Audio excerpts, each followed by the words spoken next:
The Weed of the Week, sponsored by Ag PhD Field Day 2011.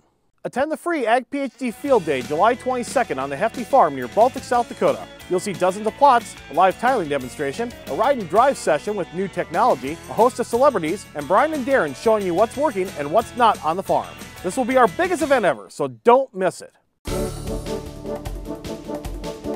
Our weed of the week is a primary noxious weed. It's leafy spurge. Well, we don't see leafy spurge out in fields a whole lot, but we do see it in pastures a tremendous amount. And there are some new products on the market, Darren, like Milestone, for example. Should I be using that to control my leafy spurge? Milestone's a fantastic product for a lot of things like thistles, but it doesn't get leafy spurge. Yep, so what we would suggest is the old standby, that is Tordon. What we use on our farm is 1 quart of Tordon per acre in leafy spurge patches. The great thing about Tordon is it's come down in price. It's about half price of what it was 2 years ago. So you go out there with a quart in the patches and you can permanently eliminate leafy spurge. Unfortunately, I see leafy spurge everywhere. It's in roadside ditches, it's in fence lines. What are we gonna do in ditches and fence lines? Maybe there are trees around. Tordon will kill those trees. Now what are we gonna do?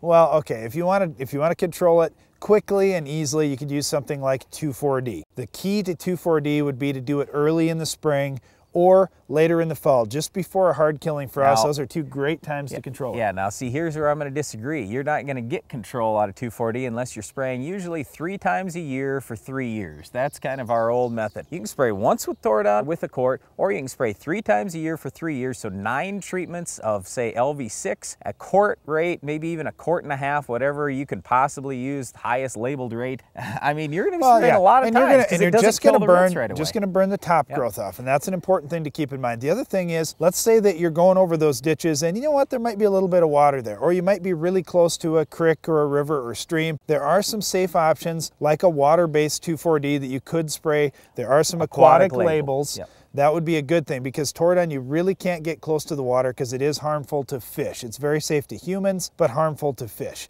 Now the other thing is, let's say that you're organic and you say, you know what, I can't use a chemical at all. What can you do? Well, you can try and mow it down and stay ahead of it that way. If you can continuously mow it, you won't let the seeds blow around, but what you don't see is below ground, this plant also has rhizomes. So it is still gonna spread even if you don't let it go to seed. So you say, well, I'm gonna use a biological option. There's some bugs that feed on it. That takes forever, and they may not get to a high enough level to control how big that spurge patch is gonna be over a few years. Some of the university trials have looked, you could say promising, but it takes multiple years, and you can't let a primary noxious weed go like that. Well, once again, our weed of the week is leafy spurge. Use a high rate of Tordon once, or use 2,4-D multiple times to get this under control. That's all time for our weed, but there's more Ag PhD to come after this.